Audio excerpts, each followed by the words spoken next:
Just like Cat Williams said, now, if you don't bring me up, I'm not saying any of this.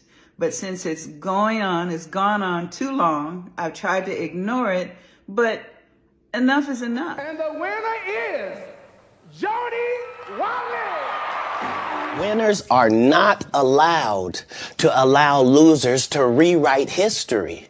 I don't say any of these things if my name is not breached by these people. If you give a liar a platform to lie, then I'm not being messy by saying, hold on, that never happened. It's untrue. Stop mentioning my name. And this was just posted about a week ago, and I was made aware of it, and that's why I'm bringing it up. This is not from the past. This is right now. You don't even have to. Mentioning me is a strategic tactic to create negativity against me. This is what they say. This is the lie. In 1999, Howard and Jeffrey formed Shalimar. That part is true, and began touring. For a number of years, they left the third slot empty as they continued to invite Jody Watley back. No need to mention me, and it's totally false. When they had tried their best to encourage Jody to rejoin, they felt that they should look for another female vocalist. The natural choice was, of course, Carolyn Griffey, daughter of founder Dick Griffey. From Carolyn, an email from Dick Griffey. Dear Mr. Hewitt, it is way past time I take the bull by the horns and straighten out the situation with Shalimar. Let me make things abundantly clear. You are not a member of Shalimar. You demanded a release several years ago and I gave it to you. And it goes on. You've recorded on many occasions as Howard Hewitt, blah, blah, blah. You tour constantly as Howard Hewitt and have made it clear in no uncertain terms that Shalimar is not a priority of yours. Just last week, in the presence of Mike Gardner, my daughter Carolyn, and myself, you stated if you never did another Shalimar date in life, it would be fine with you. But since our meeting, I found out that the gig you did in London was for $20,000 plus expenses, and the gig being proposed in Japan is for $22,500 plus expenses. I doubt very seriously if Howard Hewitt can command that kind of money. Be clear that any time the Shalimar name is used for any purpose, all contracts will be submitted to the owners of Shalimar, Dick Griffey and or his representatives. So the story is fake that they tell. In the future, Carolyn will fly business class with the other principals. I will make the decision concerning the band, the roadies, the background singers, and other personnel. I need to see the contract you have for your upcoming gig. So it goes on.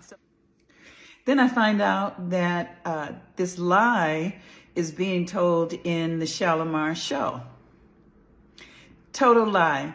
They got Jeffrey Daniel up there, like Dennis from Django Unchained, with this lie, this false story to appease his boss, Carolyn, sitting there with her Jody Watley hoop earrings and Jody Watley handheld fan. It's all a charade. They know it's a lie. For those of you who are long-time Shalimar fans, by now you notice that there's something different happening on the stage, okay? So allow me the privilege and opportunity to properly introduce this new, improved difference to you, okay? So let me take you back a little. When Howard and I decided to do Shalimar again, it was around 1999, 2000, and the people said that they wanted to see Shalimar. Howard and I said, hey, let's go do this. So we went to Jody Watley and we said, hey, these people want to see Shalimar again, and she said, nah, I don't think so. But Howard and I thought that you are worthy. Okay? So, let me explain to you what's happened. This young lady on stage, we didn't just go out and grab a lady or look for somebody, because you can't replace our sister, but she is our sister. Her father is Dick Griffey, the head of Solar Records, who formed Shalimar. It gets better, because if you're real disco fans, and if you go way back, her mother is also Carrie Lucas, who's on the soundtrack. Okay? She grew up in the studio with us. Shalimar was always her favorite group, and she never dreamt that she would have this opportunity, and we didn't either. So please, Wolverhampton, open up your arms and your heart, and welcome to Shalimar. We call her Baby Girl Carolyn Griffin. Imagine me stopping my show to talk some shit about them and just lie. Who does that? I've never seen anything like it from any group that has had different members come and go. When do they stop the show? In a letter from Dick Griffey's attorney, Virgil Roberts, and this is back in 2001. In the stipulation from Dick Griffey and Solar Records 1, the name Shalimar can only be used by a musical recording group composed of the following individuals: Jeffrey Daniels, Carolyn Griffey, and Howard Hewitt. Should any of the above named individuals cease to perform with the group, the license to use the name shall immediately terminate. Anything, because they didn't even have the power to be using the name Shalimar. Dick Griffey also mandated Carolyn Griffey, please pay attention. So when they say, oh, and then she was a natural choice, she was the only choice, Dick Griffey's attorney, Carolyn Griffey shall be paid 30% of all revenues from record sales, 30% of all revenues from record sales, concert appearances, public performances, merchandise sales, endorsements, and the like. And it goes on to say, all agreements for the services of Shalimar shall be submitted to Virgil Roberts of Bobbitt and Roberts for review on behalf of Carolyn prior to execution.